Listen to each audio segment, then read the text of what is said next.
Imaginemos un periodo en el que no hubiese medicamentos.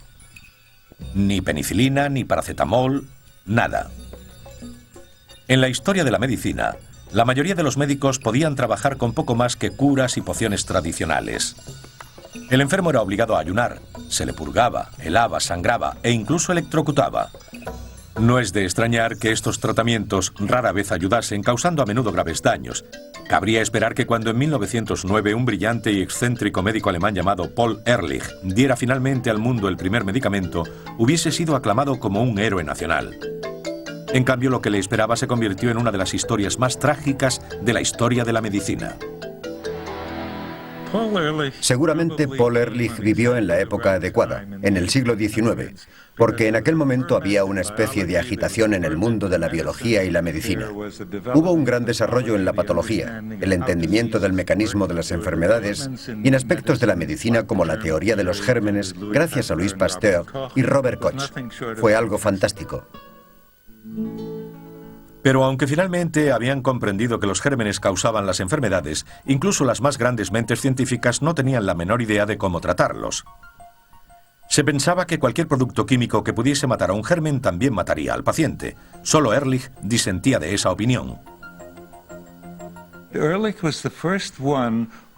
Ehrlich fue el primero en desarrollar el concepto de que podía crearse un medicamento, un producto químico, que fuera específico para actuar contra la bacteria y pudiera matarla sin dañar al enfermo. Lo llamaba una bala mágica. Ehrlich no se desanimó ante el escepticismo de sus colegas. Habiendo ganado un premio Nobel por sus trabajos con las vacunas, estaba convencido de poder crear dicha sustancia.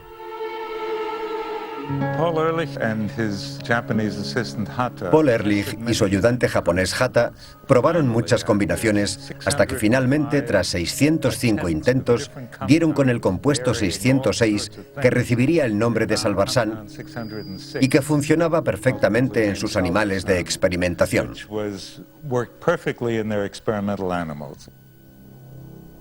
El Salvarsan, un derivado del arsénico, era capaz de acabar con una de las enfermedades más extendidas de la época, la sífilis.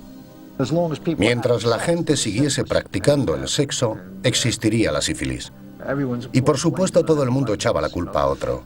Los franceses la llamaban el mal napolitano y los napolitanos el mal francés. Pero realmente no existía nada para combatirla hasta que fue descubierto el Salvarsan. La sífilis ha sido una de las más temidas enfermedades infecciosas, y Ehrlich había descubierto una cura que prometía salvar millones de vidas, por lo que este extraordinario triunfo debía haber sido la gran culminación de una carrera estelar. Pero prácticamente en cuanto fue lanzado el Salvarsan, Ehrlich fue atacado por todos los flancos.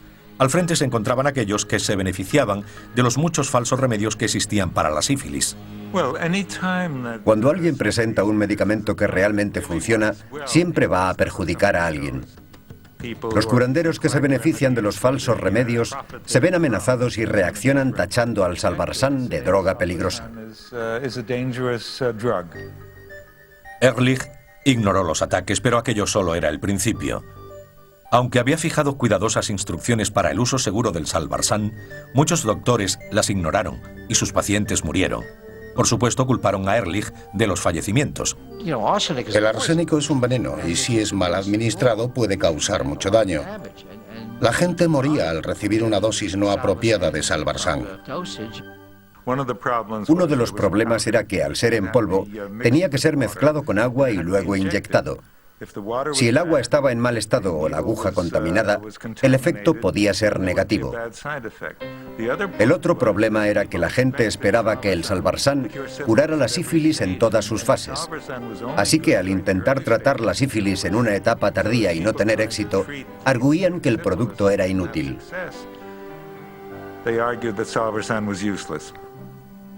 Ehrlich estaba cada vez más alterado debido a los crecientes e injustos ataques.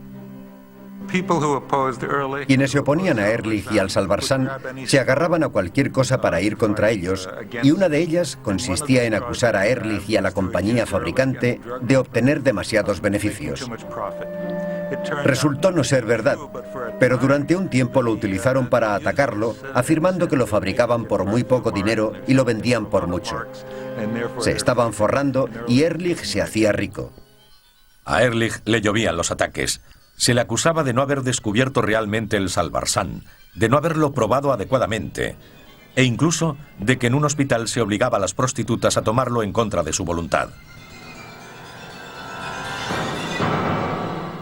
Cansado y enfadado, Ehrlich dio rienda suelta a su rabia en una carta que envió a un periódico local en la que se leía: naturópatas, antiinyecciones, charlatanes, antivivisección y antisemitas se han unido para manchar mi nombre y tejer una red de las más absolutas y manifiestas mentiras.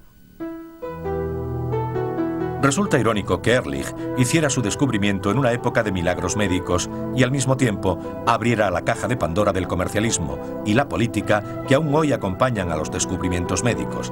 Tristemente, no vivió lo suficiente para disfrutar del lugar que llegaría a ocupar en la historia de la medicina como padre de la terapia con medicamentos. No creo que los últimos años de vida de Paul Ehrlich fuesen muy felices.